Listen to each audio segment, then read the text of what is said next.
All right, let's dive in and uncover the secrets of a mythical creature you've almost definitely seen before. Maybe it was on a bracelet or maybe guarding the entrance to a shop. It's this incredibly powerful symbol of wealth that has traveled for thousands of years, all the way from ancient imperial palaces right into our world today. Does this look familiar? I bet it does. You see this little guy everywhere, right? Especially carved from black obsidian, worn as a bracelet. It kind of looks like a winged lion. But what is it really? And more importantly, what's it supposed to do? Okay, so its name is Pixiu, and its entire identity, its whole reason for being, is wrapped up in this one kind of strange idea. It eats treasure, but it never, ever lets it out. And the story of why that is, well, that's what makes this creature so fascinating. To really get why the Pixiu is seen as this ultimate symbol for not just attracting, but keeping wealth, we got to go back to its origin story. And let me tell you, it's a pretty dramatic tale of breaking the rules in heaven and getting a very specific punishment. First off, let's just appreciate its resume, because it's impressive.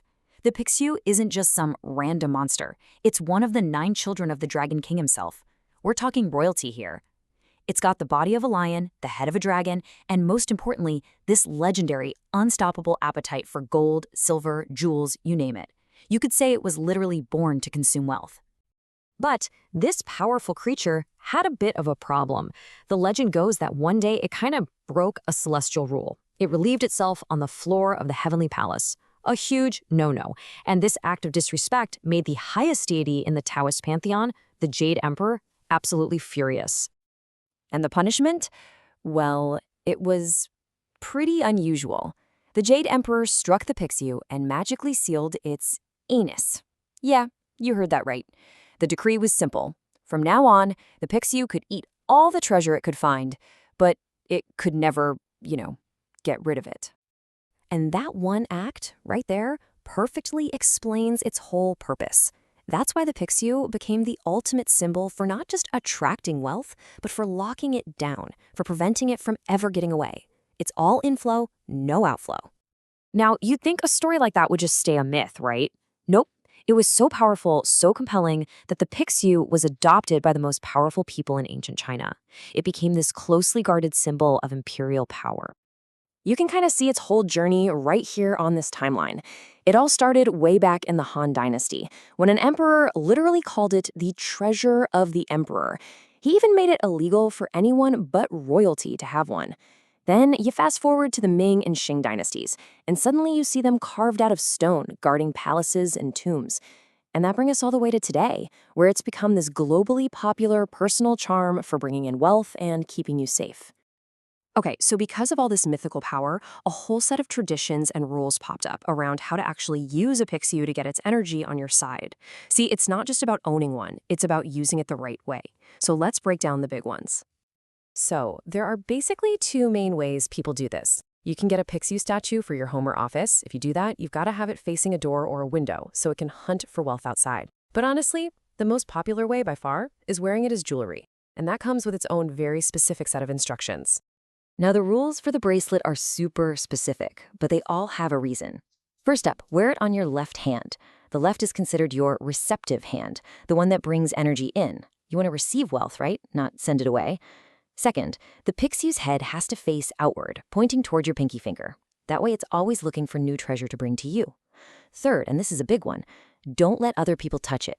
It's supposed to be fiercely loyal, bonding only with its owner. And finally, you've got to cleanse it regularly to clear out any negative gunk it's absorbed while protecting you. So, you might be wondering why all these specific rules? Well, they aren't just random. These practices are all rooted in the ancient principles of Feng Shui, which is basically the art of managing energy flow. To really get the rules, you first have to get the energy. It all boils down to this concept called qi. You've probably heard it called qi. It's the universal life force that flows through, well, everything. In Feng Shui, you've got good qi that brings prosperity, and you've got bad qi that brings problems. A Pixiu is essentially a spiritual filter. Its job is to pull in all the good energy, while its fierce look scares away the bad stuff.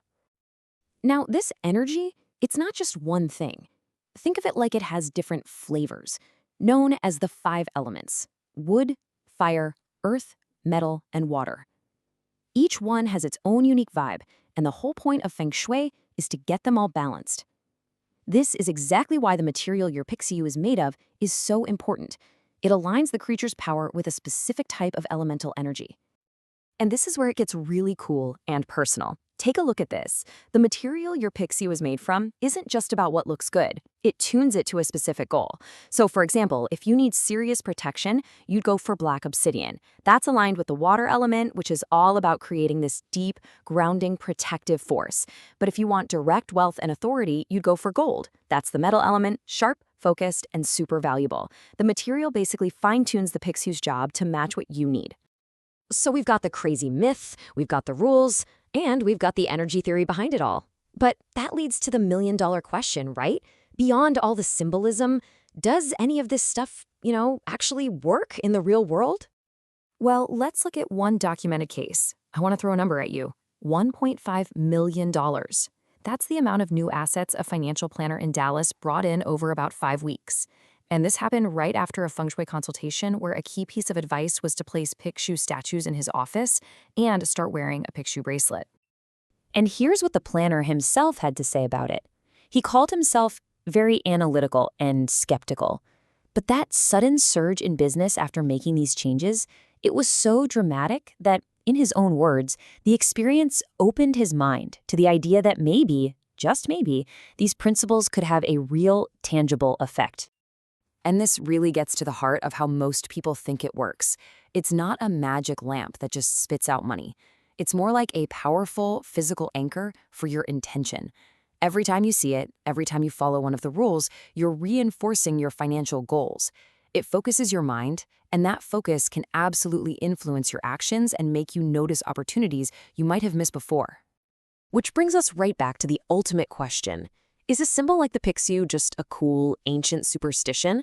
A kind of placebo that only works because you believe it will? Or could there actually be something more going on here? And that's really the thought I want to leave you with. What actually gives a symbol its power? Is it the thousands of years of stories and collective belief that are baked into it? Or is it the focused personal intention that we pour into it today? Maybe the real power is found somewhere in between. Thanks for watching.